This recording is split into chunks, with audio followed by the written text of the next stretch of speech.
Em Mateus 26, no versículo 36, diz assim a palavra do Senhor. Então chegou Jesus com eles a um lugar chamado Getsêmani e disse a seus discípulos: assentai-vos aqui enquanto vou além orar.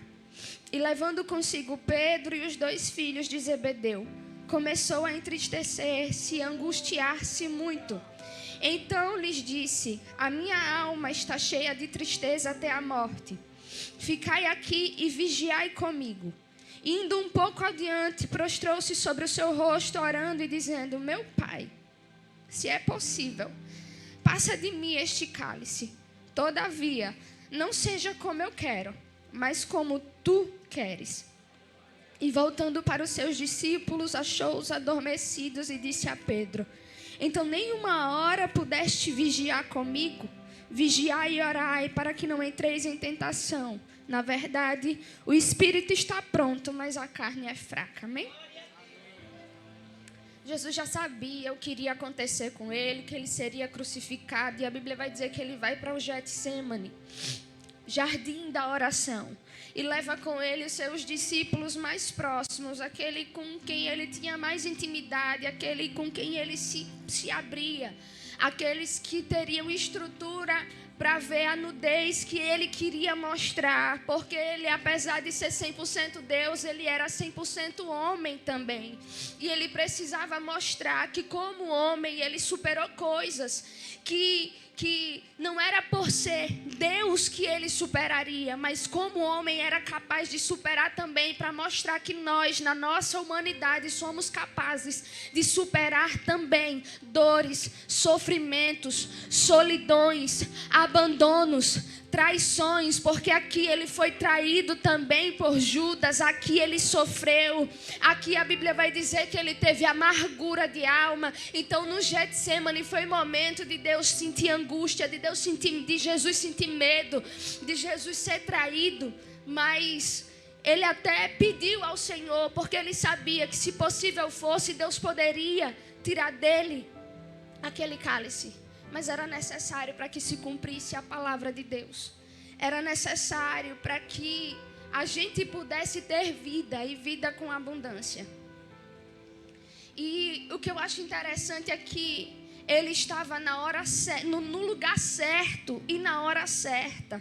Porque no momento de dor, de angústia e desespero, não é em qualquer lugar que a gente deve estar. É nesse jardim, é no jardim da oração. Não é em qualquer lugar que a gente deve estar. É perto daquele que pode consolar nossa alma, que se encontra em aflição. Então já olhe para o irmão que está do seu lado e diga para ele: você está no lugar certo, na hora certa. Muita gente poderia estar aqui, não estava, mas você veio, e Deus está dizendo: você está no lugar certo, na hora certa. Você está no lugar certo, na hora certa, fazendo a coisa certa, e por causa disso vai se cumprir a palavra de Deus sobre a sua vida. A vontade dele é boa, perfeita e agradável, por mais que às vezes a gente não entenda o agir e o trabalhar.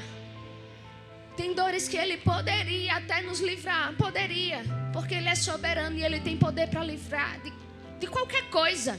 Tem enfermidades que ele poderia não permitir chegar, é verdade, é bem verdade, ele poderia, mas chegou.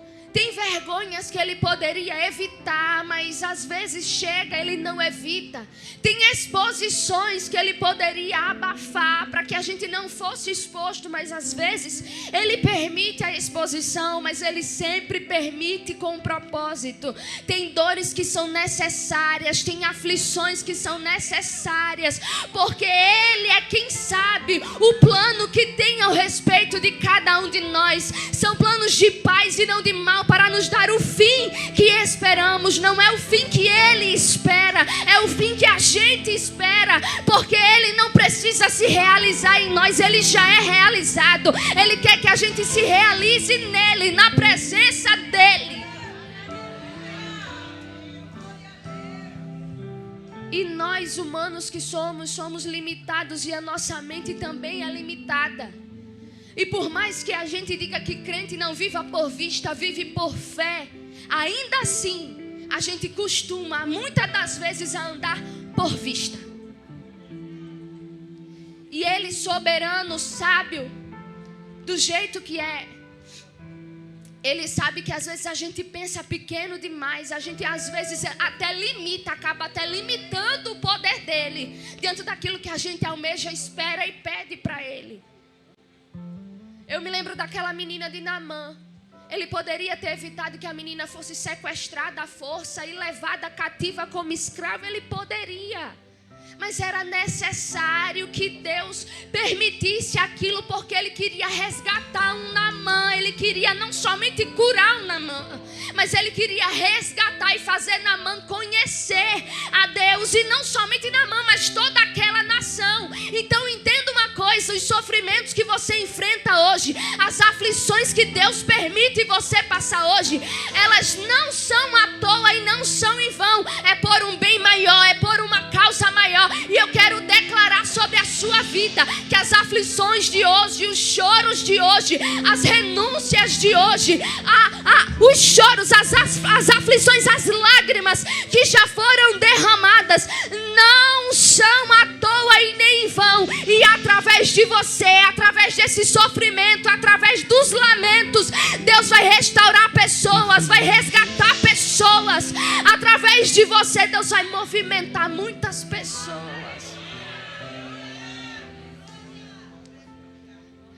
A sua resiliência, a sua determinação vai influenciar muita gente a prosseguir também. Porque você, embora às vezes a gente diz assim: meu Deus, mas eu sou ninguém, eu não faço nada especial nem diferente.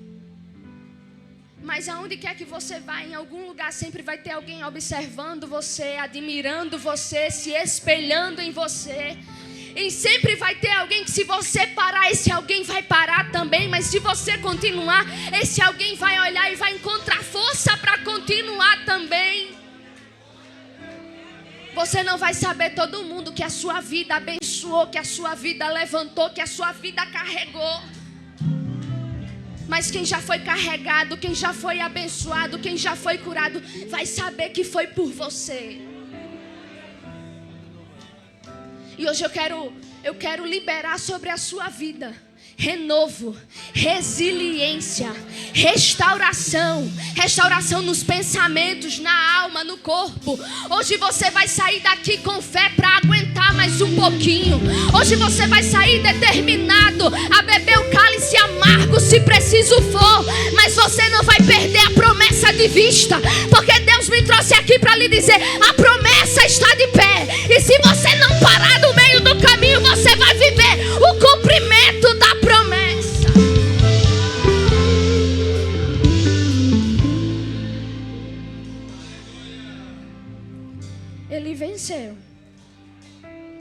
Ele venceu a si mesmo, porque ele disse que seja feita a tua vontade, mas não a minha.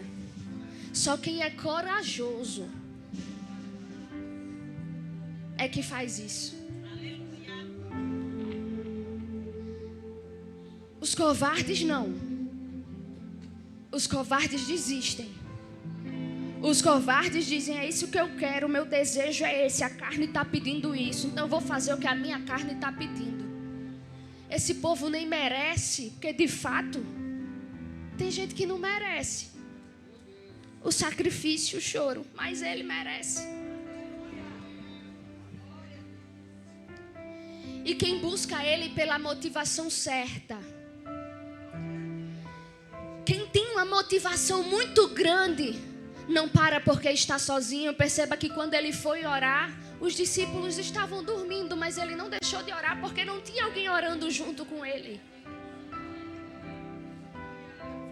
E eu quero declarar também sobre a sua vida que a falta de determinação de alguém não vai fazer você também perder a sua determinação. E a sua determinação vai influenciar muita gente a se determinar também.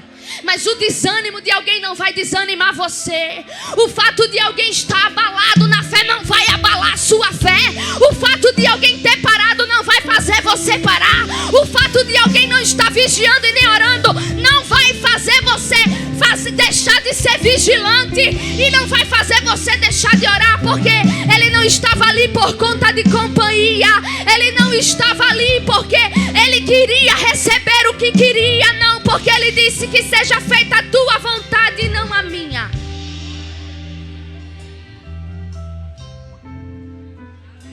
Independente do cenário ser favorável ou desfavorável, independente de ter alguém animado ou não do seu lado, eu quero declarar que Deus vai te dar uma injeção de ânimo.